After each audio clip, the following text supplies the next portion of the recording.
এরা আপনার এই জাতগত ভাবে কিছু বলতে পারবো না। আমাদের এই মোষের পেটে, কালো মোষের পেটে এই বাচ্চা হয়। মহিষগুলো আমরা আমাদের খামারে পুষছি, ছোট থেকে কিনে খামারে বড় করে এখানে নিয়ে আসছি গাবতলী হাটে।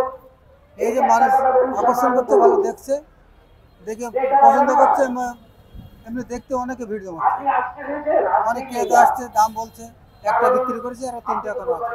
এরা আপনার এই জাতগত ভাবে কিছু বলতে পারবো না। আমাদের এই মোষের পেটে, কালো মোষের পেটে এই বাচ্চা হয়। খাদ্য খায় আপনার খ্যাড় খাই, তারপরে মটরের ভুসি খাই, মটর ভুসি, গমের ভুসি, ভুট্টার গুঁড়া আর পালিশ গুঁড়া। আমরাও তো পালি আপনার এই প্রায় 15-20 বছর ধরে পালছি। এর বয়স 3 বছর। ওই যেভাবে এই মোষ খাই, এই গরু মোষের খাবার ওরাই খাবে, কোনো সমস্যা নেই। সবসময় পাওয়া যাবে না এটা। আমরা ওটা 5টা-7টা কিনছি, আমরা বিক্রি করছি, আবার কোথায় পাবো চাইলে। এরা মানে ভালো পছন্দ করছে, যে আসছে সে দেখছে ভালো বলছে। আমি মানে 4টে মোষ 4 রকম, তো একটা 7 লাখ 8 লাখ চাইছি, আর একটা 4.5 লাখ, একটা 5,70,000, আর একটা 3,70,000 দাম চাইছি। কাস্টমারের তো দাম ওই একটা নিয়েছে, কাস্টমার যা দাম বলছে ওতে আমরা দেবো না। 2.5 লাখ 3 লাখ দাম বলছে।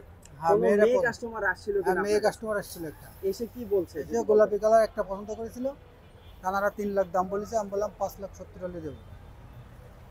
তার লাস্টে 4.5 লাখ বলে দিচ্ছে, ওনারা 3 লাখ, আর দাম বাড়ায়নি, আমরা দেবো। মায়া তো অবশ্যই আছে, মায়া লাগে না। একটা মানুষ একটা জিনিস যদি 2 বছর পারি, তার প্রতি তো মায়া তো থাকবে। মায়া থেকে কি করবে, এখন তো বেচতেই হবে এদের ঘর। তার অবস্থা খুবই ভালো না ভাই। বাজার মানে ক্রেতা কম, যা দাম বলছে তাতে আমাদের পোষাচ্ছে না, আমরা দিতে পারছি না। বেচা বিক্রি খুবই কম। কারণ এটা আমি কি করবো, মানে অনেক ব্যাপারী আছে, কেউ মোষ পছন্দ, কারোর গরু পছন্দ। কাল একটা মহিলা এসেছিল, গরু মোষ পছন্দ করেছে, সে ওই মহিষ নিতে চাচ্ছে। ওরা গরু কিনবে না, ওরা মহিষই কিনবে। এরকম এক একজনের একটা পছন্দ আছে। মহিষ বিক্রি তো করেই দেবো, আর না করলে আমরা খামার আছে, আবার খামারে নিয়ে ঢোকাবো।